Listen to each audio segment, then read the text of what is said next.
Mesdames et messieurs, bonjour, bienvenue pour cette nouvelle édition d'Autour de l'Afrique.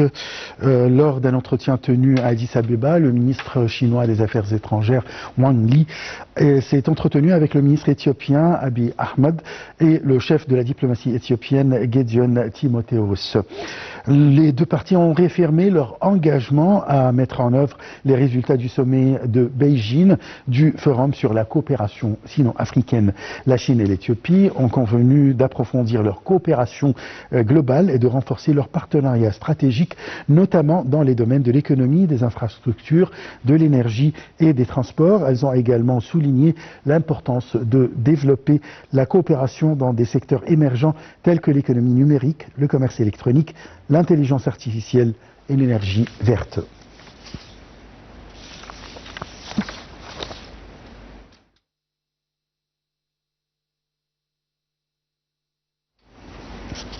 Plusieurs centaines de migrants ouest-africains, dont de nombreux originaires de villages au Sénégal, ont embarqué il y a plus d'un mois à bord d'une pirogue partie des côtes de la Gambie dans l'espoir de rejoindre l'Espagne. Depuis, aucune nouvelle n'a été donnée, suscitant une vive inquiétude parmi les familles et les autorités locales. La tournée africaine du ministre chinois des Affaires étrangères, Wang Yi, s'inscrit dans un contexte symbolique fort, marqué par le 70e anniversaire des relations diplomatiques sino-africaines et le lancement de l'année des échanges entre peuples Chine-Afrique, annoncé par le président Xi Jinping et les dirigeants africains. Cette visite illustre l'importance stratégique que la Chine continue d'accorder à l'Afrique dans sa diplomatie mondiale. Pékin affirme sa volonté de renforcer la confiance politique mutuelle, de promouvoir les échanges culturels et de consolider la construction d'une communauté d'avenir partagée fondée sur le respect de la souveraineté, l'égalité et la non-ingérence. Le partenariat sino-africain repose sur une longue histoire de coopération et s'est considérablement renforcé sur le plan économique. La Chine demeure le premier partenaire commercial du continent avec des projets structurants dans les infrastructures, l'agriculture, l'industrie et le développement durable, notamment dans le cadre du Forum sur la coopération sino-africaine et de l'initiative La Ceinture et la Route. Au-delà de l'économie, les deux parties accordent une place croissante aux échanges entre les peuples à travers la coopération culturelle, universitaire et sociale.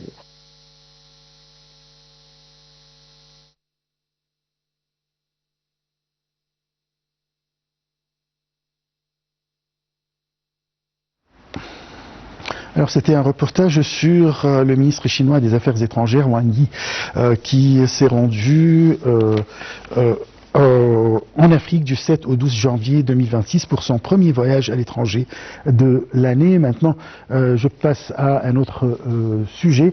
Plusieurs centaines de migrants ouest-africains, dont de nombreux originaires de villages au Sénégal, ont embarqué il y a plus d'un mois à bord d'une pirogue partie des côtes de la Gambie dans l'espoir de rejoindre l'Espagne. Depuis, aucune nouvelle n'a été donnée, suscitant une vive inquiétude parmi les familles et les autorités locales. Depuis plusieurs années, des milliers de personnes originaires d'Afrique de l'Ouest, majoritairement des jeunes, tentent la migration irrégulière vers l'Europe en empruntant la dangereuse route de l'Atlantique. Ces traversées s'effectuent principalement à destination de l'archipel espagnol des Canaries, à bord d'embarcations souvent surchargées et vétustes. Le renforcement récent des contrôles maritimes au Sénégal, en Mauritanie et au Maroc a entraîné un déplacement des départs plus au sud, notamment depuis les côtes de la Gambie et de la Guinée, allongeant la durée du voyage et accentuant les risques. La pirogue portée disparue aurait quitté le 5 décembre la localité gambienne de Djenak avec environ 300 personnes à bord, dont des Sénégalais, des Gambiens, des Maliens et des Guinéens, selon l'association sénégalaise engagée dans l'aide aux migrants et aux familles de disparus. L'embarcation tentait de rejoindre l'Espagne. L'absence de nouvelles depuis plus d'un mois a été signalée par des familles de passagers, suscitant une vive inquiétude. Ces drames s'inscrivent dans un contexte de restrictions accrues des voies légales de migration vers l'Europe, poussant de nombreux candidats à l'exil à risquer leur vie. Ces dernières années, des milliers de personnes sont mortes ou sont portées disparues en mer en tentant de rejoindre le continent européen.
L'exposition Confluence, gestes et héritage partagé, organisée dans le cadre de la 9e édition de la Semaine nationale de l'artisanat placée sous le haut patronage de Sa Majesté le roi du Maroc, le roi Mohamed VI, a été inaugurée au Musée national de la parure à Rabat.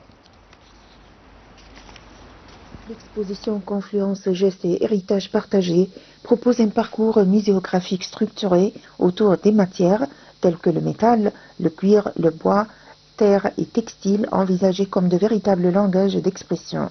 Elle met en lumière les correspondances esthétiques et techniques entre l'artisanat marocain et celui d'autres régions du continent africain. À travers ce parcours, l'artisanat est présenté comme une géographie vivante, façonnée par les routes commerciales, les échanges humains et la transmission des savoir-faire. L'exposition témoigne ici d'un patrimoine en mouvement, marqué par la circulation des gestes et des formes au fil du temps. Cette démarche souligne l'existence d'un dialogue culturel ancien entre le Maroc et l'Afrique, fondé sur le partage, l'interaction et l'enrichissement mutuel à travers le travail et la créativité des artisans du continent. Organisée en marge de la Coupe d'Afrique des Nations, cette exposition revêt une portée symbolique particulière. Elle rappelle que la culture, l'artisanat et la créativité aux côtés du sport constituent de véritables passerelles entre les peuples africains et traduisent l'image d'une Afrique unie par sa mémoire et ses pratiques.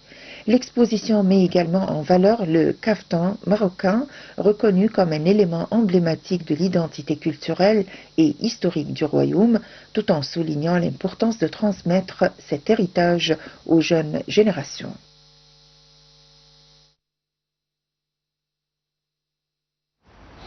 En Libye, le président du Conseil présidentiel, Mohamed Menfi, a validé à Tripoli la charte nationale pour la réconciliation, présentée comme une étape clé vers la paix sociale et la stabilité durable du pays. Approuvée lors d'une cérémonie officielle en présence des membres du Conseil suprême pour la paix et la réconciliation nationale, la charte est fondée sur le dialogue, la justice et l'intérêt national.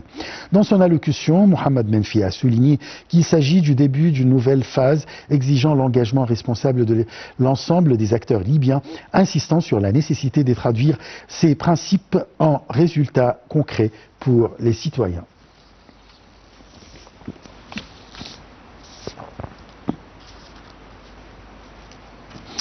Passons sport, au terme d'un match où ils auront bien été mis en danger. Les Marocains l'ont emporté à Rabat face au Cameroun 2-0. Un nouveau but de l'inévitable Brahim Diaz et un d'Ismaël Saibari permettent aux Lions de l'Atlas de sortir les Lions indomptables. En demi-finale, ils affronteront le vainqueur d'Algérie-Nigeria. Pour sa part, le Sénégal s'est qualifié pour une troisième demi-finale lors des 4 dernières CAN en s'imposant face au Mali 1-0 dans un derby très serré.